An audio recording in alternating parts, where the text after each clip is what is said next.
心臟係做過手術，呢個手術嘅風險真係好大咯。我自己爭啲冇命啊，係同死神搏㗎嘛，你根本係預測唔到佢嘅進展係點樣嘅。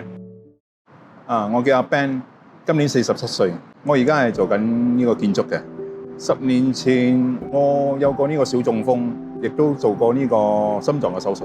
嗰陣時係咁樣嘅，差唔多成晏晝嘅2點，哇！我喺度整緊泥巴，忽然間企都企唔穩啊！我話快快坐低休息，休息咗我就返屋企沖涼，靜落嚟。一沖咗涼出嚟之後，真係暈落去咗。話我老婆睇到咁樣啊，快快帶送我去醫院。醫生一 check 就睇到我膽固醇啊，去到7至8咯。醫生同我講，嗰陣時我有小中風，加埋係2條呢個血管係塞咗嘅，我需要通波仔嘅。嗰陣時我真係好驚，因為做通波仔呢個咁樣嘅手術風險係好高嘅。醫生有冇講咩原因？嗰陣時一日工作，成日都過 B 冰，我睇最少都有3包㗎啦。咁咪食嘢都冇點樣管制自己啦，肥肉啊，唔肥又唔食啦，內臟啊嗰啲咁樣嘅嘢，我都好清楚係咩原因嘅。手術之後，我都有去注重呢啲咁嘅飲食同埋嗰啲生活習慣，但係亦都唔見得好。我再翻去 check，佢膽固醇亦都好高，血壓亦都係一樣，有時仲會有頭痛、頭暈。我有去問醫生，醫生佢自己本身佢都解釋唔到出嚟。差唔多1年前，我朋友介紹呢個何美加俾我，佢自己本身佢食到呢個三高咧，全部嘅指數係好靚嘅，所以我就講以一個嘗試嘅心態嚟嘗試下，睇可唔可以幫到自己啦。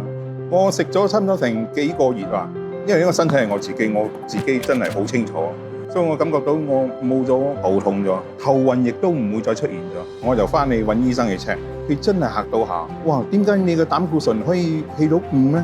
仲有你嘅血壓嗰啲全部都好靚。我仔佢上網幫我 check，佢講入邊嘅成分係有呢個 Omega 3咯，維生素 K2啊，同埋 D3，幫我哋調整呢個膽固醇啦，改善我哋嘅血脂，仲有減少我哋冠心病嘅風險，同埋維持我哋嘅呢個血管嘅健康。繼續食咯，咁好嘅產品，譬如公司有咁多嘅呢個 certificate， 大公司嚟㗎嘛，唔使驚㗎啦。你哋冇中過風，你哋係唔會驚嘅。我就驚咗10幾年啦。